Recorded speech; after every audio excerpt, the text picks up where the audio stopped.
Legal por Naturaleza, el bufete especializado en herencias nacionales e internacionales, le ofrece este espacio. Hoy tenemos consultorio de herencias aquí en Capital Intereconomía, pero les contamos que la programación se va a descolocar un poquito. ¿Por qué? Porque hace unos poquitos minutos conocíamos que el Papa Francisco ha fallecido. Obispo de Roma a los 88 años de edad. El pontífice ha fallecido por los problemas derivados de la neumonía bilateral que le fue diagnosticada el pasado 14 de febrero. Con el fallecimiento del Papa Francisco, la Iglesia Católica se enfrenta ahora a la difícil tarea de encontrar reemplazo al sumo pontífice romano, vicario de Cristo, sucesor de San Pedro en el gobierno universal de la Iglesia Católica. Enseguida vamos a hablar con un sacerdote, con Evaristo de Vicente, para que nos haga balance de su trayectoria, para que nos hable de su legado y sobre todo que nos cuente cuáles son los pasos que va a pasar al frente de la Iglesia en los próximos días, en las próximas horas. Pero mientras saludo a Itziar Pernía, que es socia directora de Legal por Naturaleza. Itziar, ¿qué tal? Buenos días. Buenos días, Susana. Bueno, te aviso que quizás durante el consultorio tengamos que interrumpir un poquito porque esa última hora nos obliga a descolocar un poquito la programación. Recuerdo a los oyentes que tienen sí. un teléfono a su disposición, es el 915331851, para que nos llamen y nos planteen cualquier duda sobre el tema de las herencias. Hoy vamos a hablar de cómo hacen su declaración de la renta los fallecidos durante el año 2024. ¿Cómo tributa, por ejemplo, el causante, Itziar? Bueno, pues en este caso debemos tener en cuenta dos situaciones. Realmente vamos a hacer dos declaraciones de renta, una desde el 1 de enero hasta la fecha de fallecimiento de nuestro causante y otra desde el día siguiente al fallecimiento hasta el 31 de diciembre para sus herederos. Entonces, debemos tener en cuenta que si este causante ha recibido más de 22.000 euros anuales de un solo pagador o más de 15.876 de dos pagadores, tenemos obligación de hacer su declaración de renta y la tenemos que hacer siempre como tributación individual. ¿Quién tiene la obligación de presentación de la declaración de la renta del causante? Sus herederos. Es una obligación sine qua non que además puede traer consecuencias fiscales negativas si no lo hacemos, bien por desconocimiento o bien por dejadez. Vale. ¿Y luego qué ocurre si la renta sale, por ejemplo, a devolver? Bueno, los herederos deben acreditar su condición con alguno de los siguientes documentos: un testamento, una declaración de herederos, un impuesto de sucesiones, y tienen que cumplimentar un formulario de la agencia tributaria para poder solicitar la devolución, teniendo en cuenta que tenemos un plazo de 4 años para ello. ¿Y si sale a pagar? Bueno, en este caso debemos tener en cuenta también los impuestos que el fallecido no pagó. Por ejemplo, dejó pendiente a pagar el IVA, el impuesto de patrimonio, el IRPF. Todos estos impuestos van a pasar a formar parte del caudal hereditario y sería un pasivo de la herencia.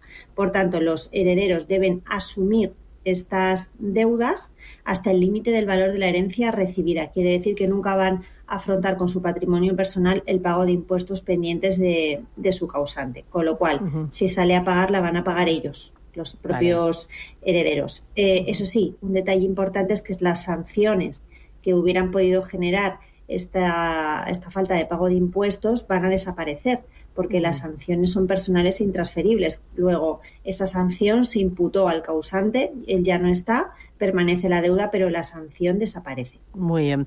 Como te decía, la última hora manda. Esa última hora nos ha llevado a comunicar en directo la muerte de el Papa Francisco. Está con nosotros Evaristo de Vicente, sacerdote. Evaristo, ¿qué tal? Buenos días, bienvenido. Buenos días, ¿qué tal? ¿Cómo estáis? Bien, un poco consternados porque justo ayer pudimos ver al Papa Francisco en el balcón del Vaticano para dar la bendición Urbi et Orbi. La verdad es que sí que tenía un aspecto desmejorado, pero también era lógico porque había permanecido ingresado 28 días. ¿Cómo ¿Cómo acoges esta triste noticia? No sé qué palabras de consuelo nos puedes dar. Sí. Eres Susana, ¿no? Porque sí. No, es que estamos aquí cruzando llamadas.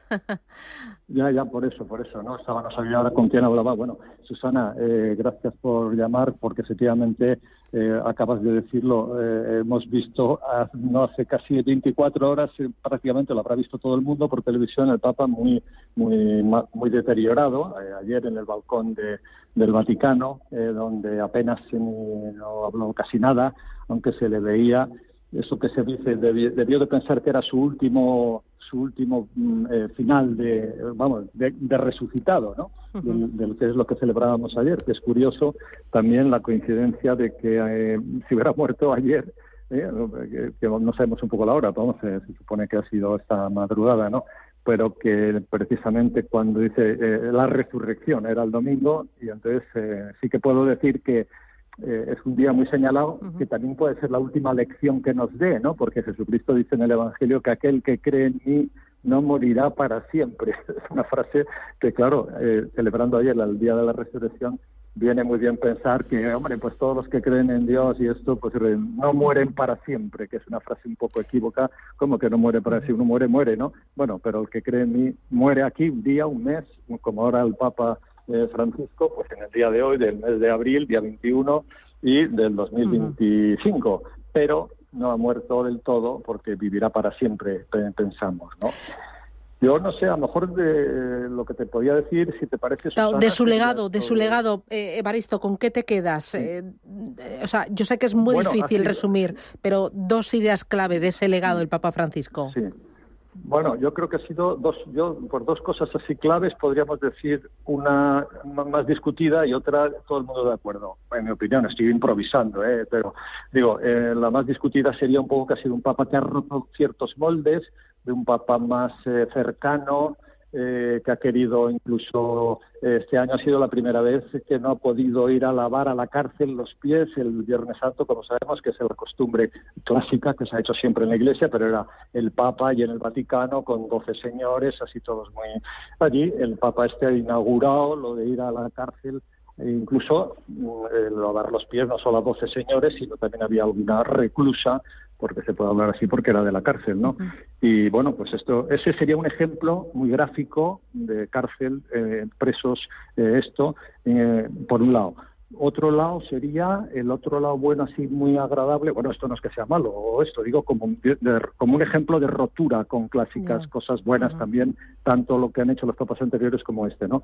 Pero lo que más ha resaltado también el mundo, y al decir el mundo me refiero a veces la prensa pues ha sido la tenerezza que el Papa decía, la ternura, ¿no? Él ha manifestado siempre un acercamiento a las personas que a lo mejor estaban, desde el punto de vista de la Iglesia, un poco como marginaditas, no sé cómo decir, ¿no?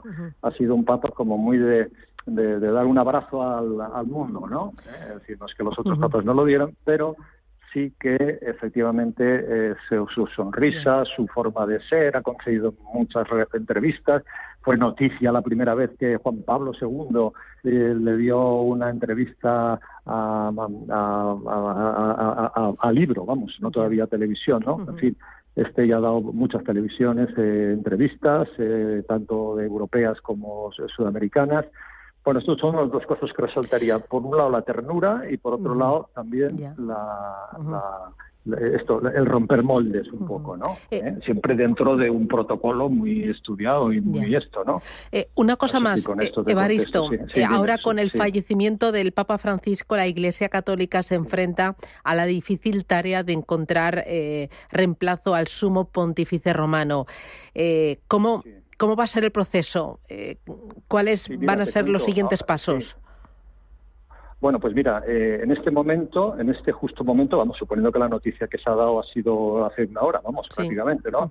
Te puedo decir que el jefe del gabinete o camarlengo, que se llama, del propio Papa Francisco, que es Kevin Farrell, este se encarga de todos los preparativos y variaciones que se hacen desde el momento en que se muere. Hay una cosa así muy periodística, que el propio Kevin Farrell, que es el camarlengo, que vendría a ser, no sé si decirle, bueno, para entendernos como un secretario particular, no sé, no sería una correspondencia exacta, pero entonces dice 3 veces vere papa mortus es, que se entiende lo que quiere decir. Verdaderamente el Papa está muerto. Lo dice por 3 veces ante presencia, después llama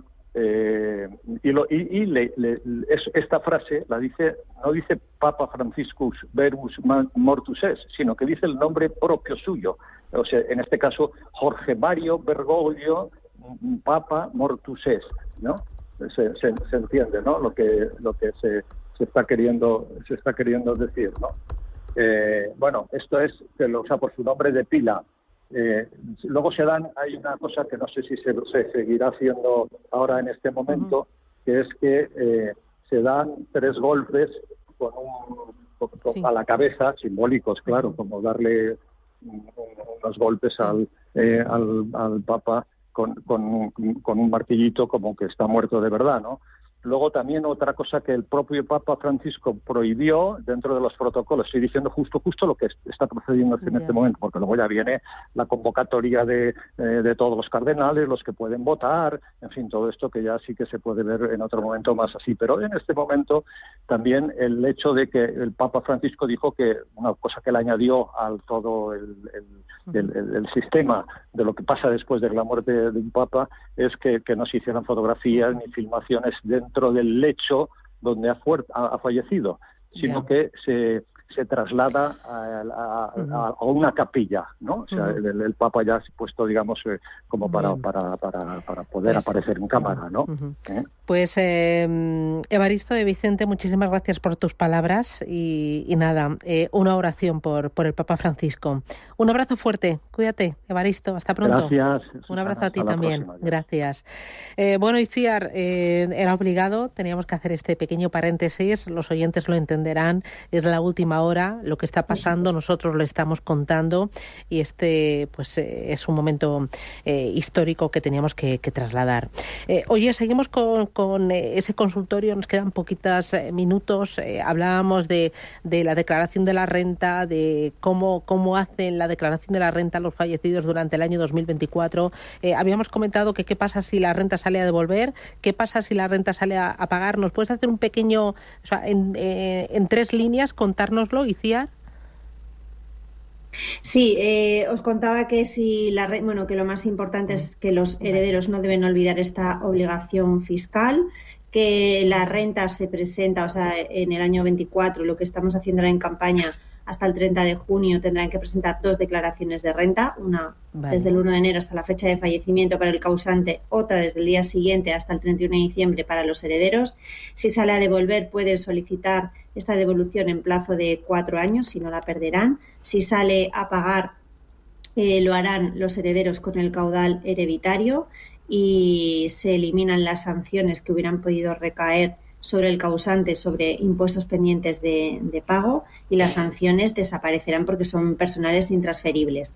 Y también comentábamos que hay un supuesto en cuanto al usufructo de la vivienda habitual, que ahora entra a formar parte del caudal hereditario.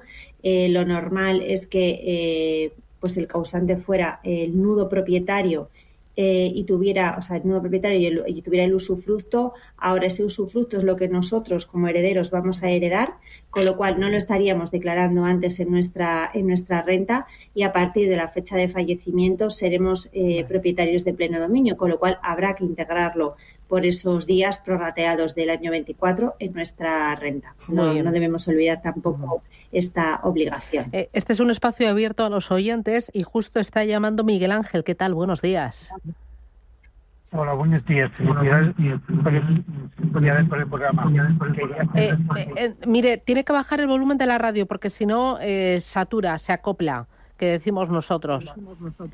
Vale. No, es que no se le oye. O baja totalmente el volumen de la radio o no le escuchamos. Y necesitamos que no se mueva.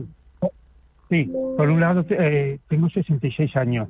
Si tengo una segunda vivienda, si yo la vendiera, tengo separación de bienes, ¿tendría que darle a mi futura, a mi mujer, parte de esa venta? Bueno. Eso por un lado. Y por otro lado, si yo vendo esa segunda vivienda, ¿qué ventajas tengo teniendo 66 años ante Hacienda? ¿Es mejor estar jubilado o no importa si está jubilado o no está jubilado teniendo 66 años? Estupendo, gracias Miguel Ángel. Suerte, un abrazo. ¿Qué le podéis decir? Un minuto, Iciar. Bueno, pues le diría a Miguel Ángel que entiendo que él habla de la exención para los mayores de 65 años por tributar en cuanto a las ventas de inmuebles, pero esto rige para la vivienda habitual. Entonces yo entiendo que aquí no tendría, me da igual que esté jubilado, o sea, lo que cuenta es que es mayor de 65 años, pero no es su vivienda habitual. Por otra parte, si está casado en separación de bienes y este era un bien privativo, tanto esa compra como esa venta tributa para él. Entonces entiendo que ahí su mujer no tendría ninguna participación. Luego entraríamos en los detalles. Si ella ha aportado dinero a las mejoras de la vivienda, se han generado frutos y demás, pero como caso general yo diría que no le corresponde nada. Muy bien. Teníamos otra llamada, pero me dicen que no, que al final no puede ser, que lo coge o no lo coge el oyente para ver si... Ángela, buenos días. Buenos días. Dígame. Quería hacer una consulta sobre la venta de un inmueble heredado, si los gastos de compra de participación a uno de los herederos y la plusvalía pagada al ayuntamiento se deducen como gastos. Muy bien. Gracias, muy amable. ¿Qué dices, Iciar? A ver, para calcular la plusvalía en IRPF debemos tener en cuenta efectivamente los gastos tanto de la adquisición como de la transmisión. Quiere decir que si yo he adquirido un bien en herencia, todos los gastos que me haya imputado de impuestos, notario, abogado, registro, todos me los puedo deducir. Muy bien. Iciar Pernía. Con lo cual estaré minorando esa plusvalía. Estupendo. Iciar Pernía, desde Legal por Naturaleza. Muchísimas gracias por atendernos. Cuídate mucho y la semana que viene te veo aquí, el lunes. Un abrazo. Adiós. Legal por Naturaleza, el bufete especializado en herencias nacionales e internacionales, le ha ofrecido este espacio.